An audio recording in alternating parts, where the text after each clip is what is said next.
मागे आपण भिकाऱ्यावरती केलेल्या कविता किंवा दारोड्यावरती केलेल्या कविता ऐकल्या, तशीच वेड्यांच्यावरची एक कविता आहे. जे दिसलं तेच वर्णन केलं गेलं आहे आणि त्यातून काही टँजंट संदेश समाजाला, ती सवय आहे. म्हणजे बहुतेक कवीची, साहित्यिकांची तशी सवय असते की एक टँजंट मेसेज पाठवायचा, एखादा चिमटा काढायचा, तशा पद्धतीची. कवितेचं नाव आहे धुलाई. सहज फिराया बाहेर गेलो, रस्त्यावर मी फिरता फिरता बरंच काही पाहून गेलो. कोणी शहाणे कितेक वेडे, कोणी हौसे कोणी गवसे, कितेक नुसते हिंडत होते. पेठेतील संपता रस्ता, मी गर्दीतून बाहेर आलो. आणखीन एक वेडा मला वाटेवरती भेटून गेला. अर्धी चड्डी पूर्ण शर्ट अंगावरती, बिकनीपेक्षा वाईट होता. कळकट कपडे मळकट अंग, तरीही तो नाचत होता. डोक्याच्या कधी दाढीच्या जंगलात काही शोधत होता. धावून येणे, दात विचकणे, गाल फुगवणे, मरकट लीला करीत होता. रस्त्यावरची फुकटी गंमत पाहण्यासाठी तो गर्दी जमवत होता. मी गर्दीतून पुन्हा सटकलो. वाट काढून पुढच्या चौकामध्ये पोलीस नव्हता. वेड्याने चौकस काबीज केला. नक्कल करून पोलिसांचे सगळे सिग्नल देत होता. या प्रकारच्या गमती जमती चालू होत्या गल्लोगल्ली.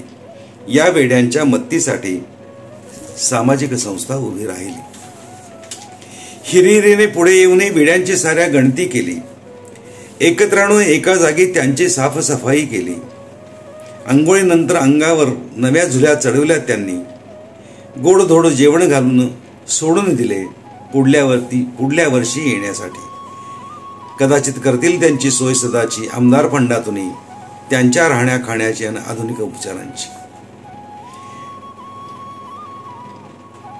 विचार करता करता मी माझ्या घरी केव्हाच पोहोचलो.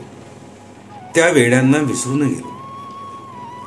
प्रकार वेडाचे आठवत गेलो. वेड कपड्यांचे, पैशांचे, मद्याचे, मदिराक्षीचे वेड, वेड चोरीचे, वेड भ्रष्टाचाराने, कुणाला वेड सत्तेचे. बघता बघता या वेड्यांची संख्या मात्र वाढत गेली. बघता बघता या वेड्यांची संख्या मात्र वाढत गेली. अरे रे अबब, कितेक असले वेडे या जगतामध्ये हिंडत होते. सारे वेडे वेड झाकण्या वेड पांघरून पेडगावला चालत होते. संस्था वा एखादा शहाणा का त्यांना अडवत नाही पेडगावच्या वाटेवरती. स्वतःच बनून वाट नवी, गाव नवे, शहाण्यांचे का वसवत नाही त्या वाटेवरती. स्वतःच बनून वाट नवी, गाव नवे, शहाण्यांचे का वसवत नाही वाटेवरती. धन्यवाद.